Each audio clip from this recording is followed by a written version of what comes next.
जगत प्राणियों में सद्भावना और विश्व का कल्याण हो। जीव दया पालने के अंतर्गत आप भजन जामन यूट्यूब चैनल को देख रहे हैं। मैं भजन लाल। फिलहाल आज हम लोग इन वन्य जीव जंतुओं के खातिर एक इंसान का पावन कर्तव्य क्या बनता है। किसी शायर ने लिखा कि जीने को तो सब जीते हैं, पशु पक्षी कीट पतंगे, लेकिन इंसान के जीने का कुछ होता न्यारे ढंग। यही ढंग समझे समझाए काम दूसरों के हम आए। हमारा जो जीवन है वो प्राणी मात्र के निमित्त है और प्राणी मात्र के लिए काम आना चाहिए। मैं एक छोटी सी कहानी के माध्यम से आप तमाम लोगों से निवेदन करना चाहता हूँ कि एक बार कोई संत महात्मा थे, कोई साधु थे, कोई फक्कड़ थे, कोई फकीर थे। वो शमशान घाट में बैठे हुए थे और साधु के एक हाथ में राख थी और दूसरे हाथ में भी राख थी और राख को बार बार पहले बाएं हाथ को सूंघ रहा था, फिर दाएं हाथ की राख को सूंघ रहा था।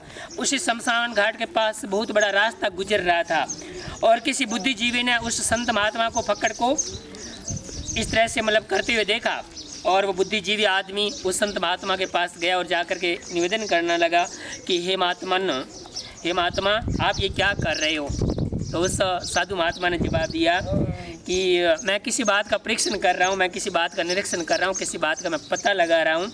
तो उस आदमी ने पूछा कि महात्मा जी आप किस बात का पता लगा रहे हैं। तो उस साधु ने कहा कि मेरे जो दाएं हाथ में राख है ये किसी बहुत ही अमीर धनवान व्यक्ति की राख है। जिस वक्त किसी धनवान व्यक्ति को यहाँ जलाया गया था उसकी राख है। एक ऐसा धनवान व्यक्ति जो अपने जीवन काल में हमेशा ऐशो आराम की ज़िंदगी जिया करता था। उसके घर में धन दौलत की कोई कमी नहीं थी। काजू किशमिश बादाम पिस्ता अमृत रूपी भोजन किया करता था, ऐशो आराम के साथ जीवन यापन किया करता था। और मेरे जो बाएं हाथ में राख है ये किसी गरीब का जहाँ अंतिम संस्कार हुआ था उस गरीब की राख है। एक ऐसा गरीब जो अपने जीवन काल में केवल जीवन की मूलभूत आवश्यकताओं तक सीमित रहा था, रोटी कपड़ा मकान प्याज रोटी और कांदा तक। तो मैं ये पता लगा रहा हूँ कि जो मेरे दाएं हाथ में राख है किसी अमीर की राख है, इस राख में से खुशबू आ रही नहीं आ रही है। और दाएँ हाथ में जो गरीब की अंत्येष्टि की राख है और उसमें कोई खुशबू आ रही है कि नहीं आ रही है। तो उस बुद्धिजीवी इंसान ने पूछा कि महात्मा जी आप बताइए कि आपके जो दाएं हाथ में राख है किसी धनी व्यक्ति की, उसमें खुशबू आ रही क्या, और दाएं हाथ में जो बाएं हाथ में जो राख है गरीब की, क्या उसमें से भी कोई खुशबू आ रही क्या।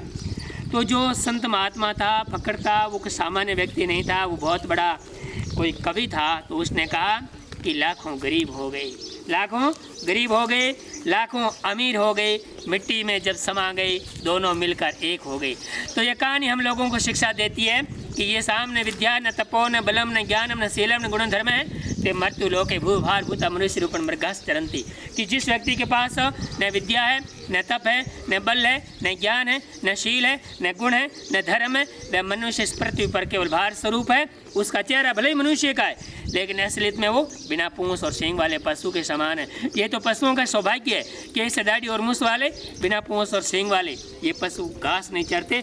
अगर ये बिना पूंछ और सींग वाले दाढ़ी और मूछ वाले ये मनुष्य घास चरना शुरू कर देते तो बेचारे इन पशुओं का क्या हाल होता। तो आइए आज के इस पावन दिवस के उपलक्ष्य में हम पढ़ लें कि ज़्यादा से ज़्यादा इन जीवों की हम लोग सेवा करें, क्योंकि मानव तन बार बार मिलने वाला नहीं है। यह मानव तन मिला है परोपकार के लिए। आओ कुछ निशानी छोड़ चले इस प्राणी जगत के लिए।